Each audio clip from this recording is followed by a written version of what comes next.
Nagprotesta po ang ilang militante para ipanawagan sa MWSS, Maynilad at Manila Water na ibalik po sa consumers ang umano'y sobrang singil sa tubig.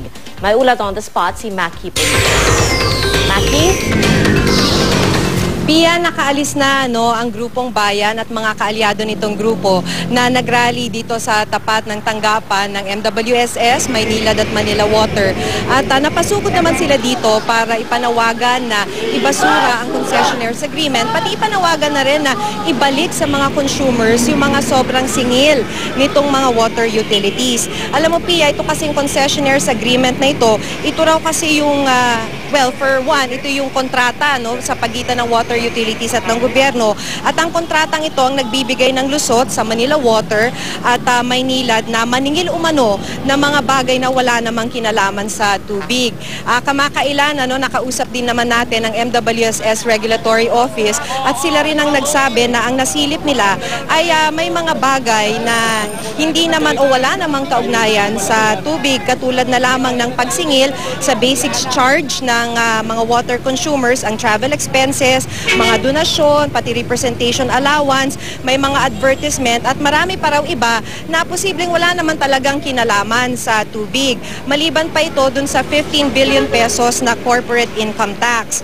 So may sobrang singil na, may nasilip pa rin ang MWSS Regulatory Office na posibleng double charging. Ito yung sa FCDA at SERA at parehong singil ito, Pia, na proprotekta dun sa mga kumpanya sa pagbaba at pagtaas ng halaga ng dolyar.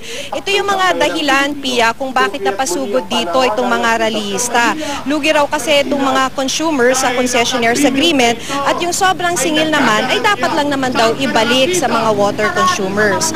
Ang problema, ang sabi ni Renato Reyes ng Grupong Bayan, kung halimbawa ay hindi sumang-ayon ang mga water utilities dun sa utos na ibalik nga ang sobrang singil, kailangang duman ito sa isang international arbitration. Itong international arbitration nakasaad din naman sa kontrata sa pagitan ng gobyerno at ng mga water utilities. At kung nangyari nga raw to na halimbawa hindi nga sumunod sa utos ang water utilities at kailangang idaan sa isang international arbitration, ito'y pwedeng abutin ng daan-daang milyong piso sa mga abogado pa lamang.